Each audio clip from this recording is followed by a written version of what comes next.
Hello my lovely inkblots, and welcome to my first full-length video on this channel. My name is Shai, and I'm a writer and an artist among other things, and today I'm going to be sharing the process of how I made my VTuber model using all of these programs. To provide a quick disclaimer, this is not my first time using any of these programs, actually far from it in most cases, and this video will not be a full time-lapse. This video isn't going to be a full tutorial either, but I will be giving some tips on how to use VRoid Studio as I go through the things that I did in that program. This is the general workflow that works for me. It may not work for everyone, but this is how I made my model.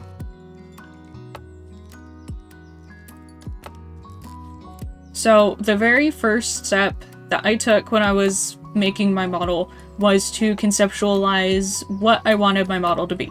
I wanted my current model to be themed the same sort of way as one of my older models, so I made a list of what elements from the old model I wanted to carry over to the new one. Now, this model's still very different from my old one because I wanted this one to actually look like me, since I'm using my actual name for content creation and writing now. But I did borrow some old elements like the ink running out the eye and the ink blots in the ears. Aside from that, the first detail that I really had solidified was the ears and the tail, and that is because I started working on this model after I came up with the username InkRockCalico. So I found a set of ears and a tail that worked with my hair color and went from there. And if you see my recent short on the process of making the ears in VRoid Studio, you'll see that I actually purchased a set of ears and a tail from the artist that I referenced, and they're very cute. Unfortunately, I didn't have them customized with the ink blots. I might buy a new set of ears like that,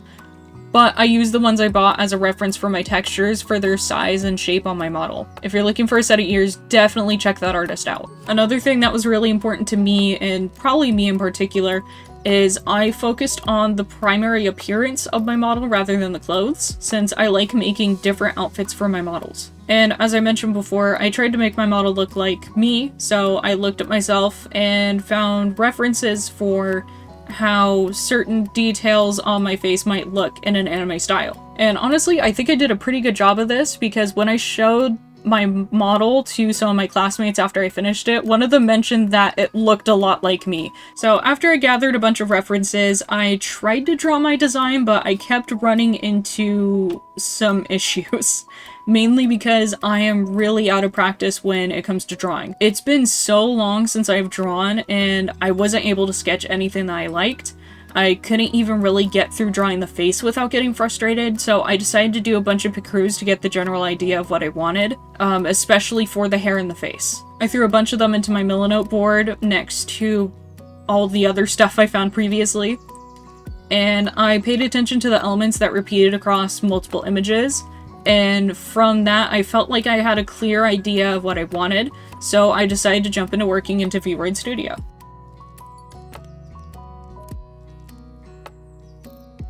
Now, if you aren't familiar with 3D VTuber models, you might not know what VRoid Studio is.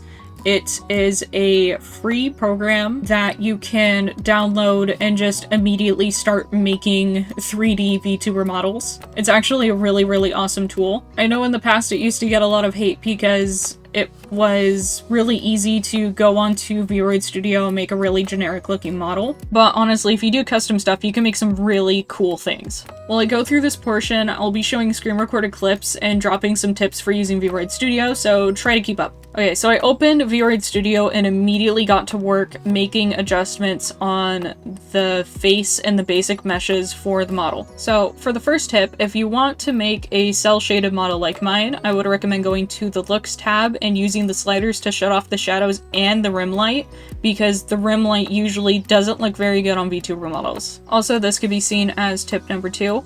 One of the first things I like to do is to go through and block out the shapes for things like the eyes and the eyebrows, since their placement kind of determines where the rest of the features on the face will go. Even if I don't get them perfect, it helps since I can always go back and make adjustments. And while I make those adjustments, I like to make what I call draft textures. Now, these don't have to be perfect or even the right color. I just need to make the vague idea of what my finished textures will look like. Now, here's a few more rapid fire tips. Tip number 3. Go in, block things out, and clean them up with the eraser tool. Tip number 4. Using multiple layers in the alpha lock helps a ton with switching up colors and changing them if you need to. Tip number 5, and this depends on your art style, but I like to shade the eyelids and underneath the eyebrows because it adds more dimension to the face. Tip number 6. Using the alpha lock and mirroring helps a ton when making iris textures. Just make sure not to mirror the textures for eye highlights or they will look weird. I was also really impressed by how these iris textures turn out.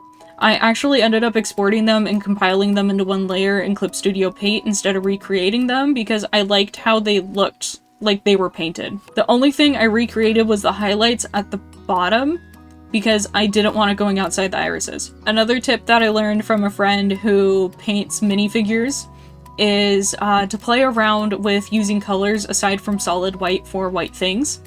Personally, I like to use blue for things like the sclera or the white part of the eye, but you can use other colors too.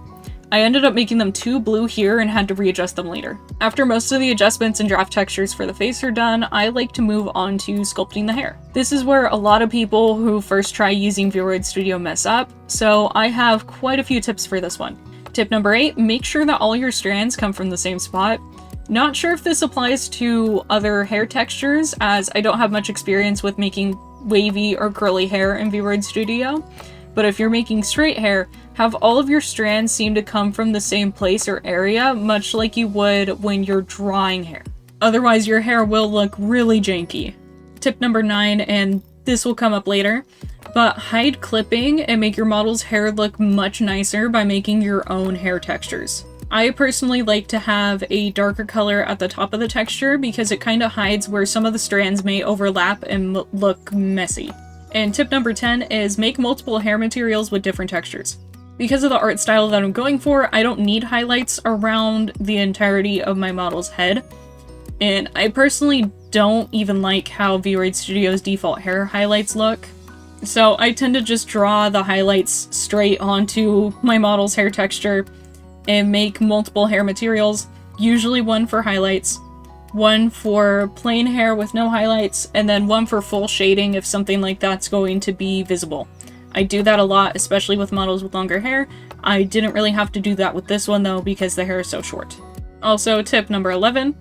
This also comes up later, but if you are going to add ears through the accessory tab on your model, do it after you finish sculpting the hair.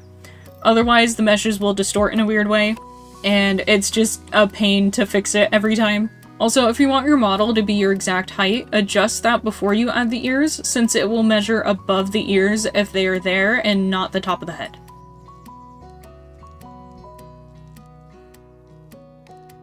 So after I finished making the draft textures and I was happy where everything was kind of positioned, I moved on to making my permanent textures in Clip Studio Paint.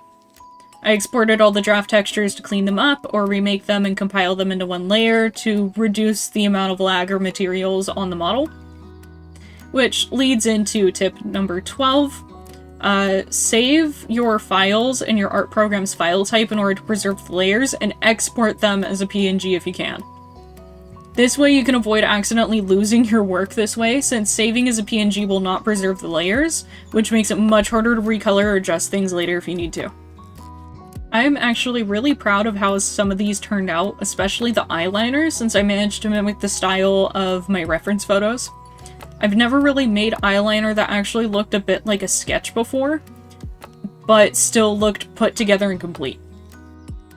And speaking of the eyeliner, tip number 13, VRoid Studio has a lot of tabs for different parts of the face, but the ones that move with the rest of the face mesh can just go on the basic face skin texture.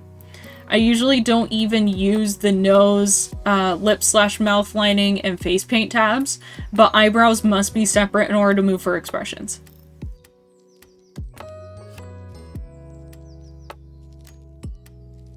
So by the time I got the basics for the model complete, I realized that I really needed to figure out what kind of outfit I was going to throw this avatar into. I made 3 different outfit sketches and played around with a bunch of different color palettes, but I've been really liking blue lately, so I ended up making something similar to the last sketch that I made. As I mentioned before, I'll definitely make alternative outfits in the future, but I figured this was fine to start with. I especially want to learn how to make more complex designs that aren't too busy. I love creating characters and making their base forms, but I always struggle with fashion. So that's something I might work on in future videos.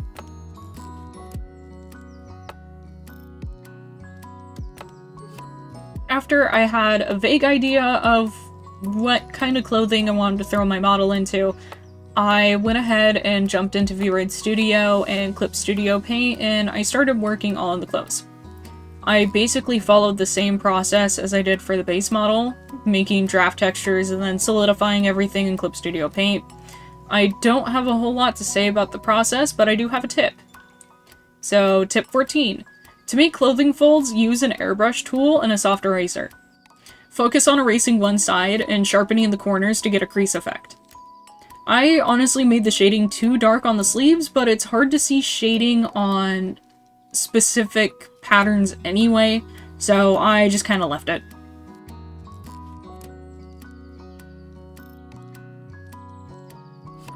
Now, the final step I took is the one that involves Unity and Blender, and that was to export my model and add ARKit blend shapes for my facial tracking.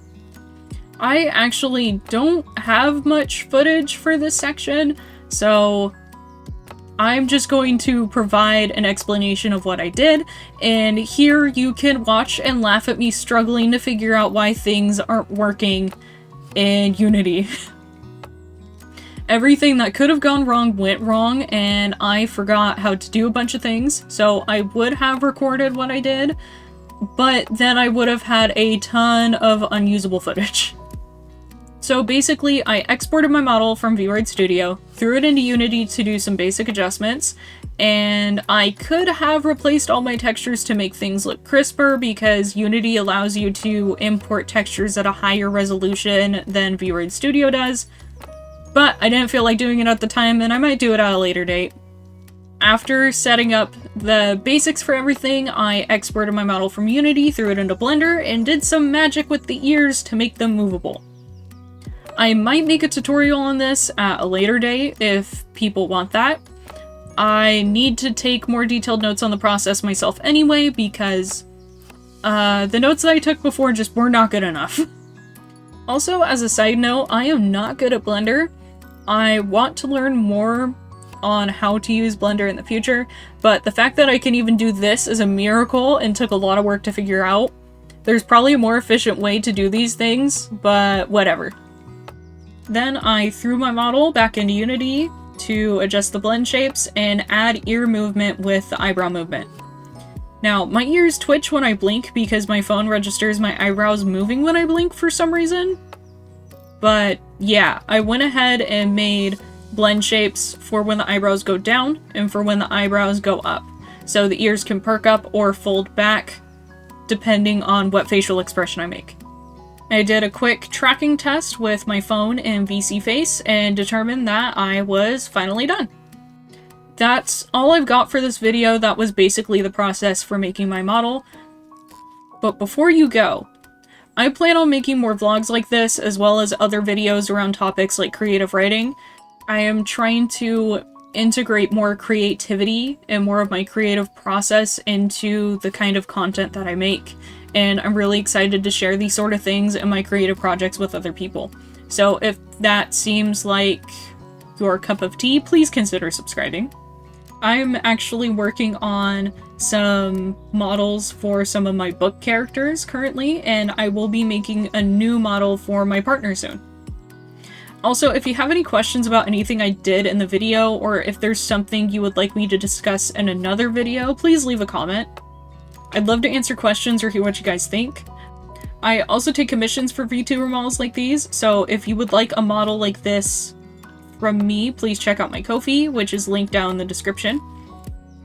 Anyway, that's all I've got. I'll get out of your hair.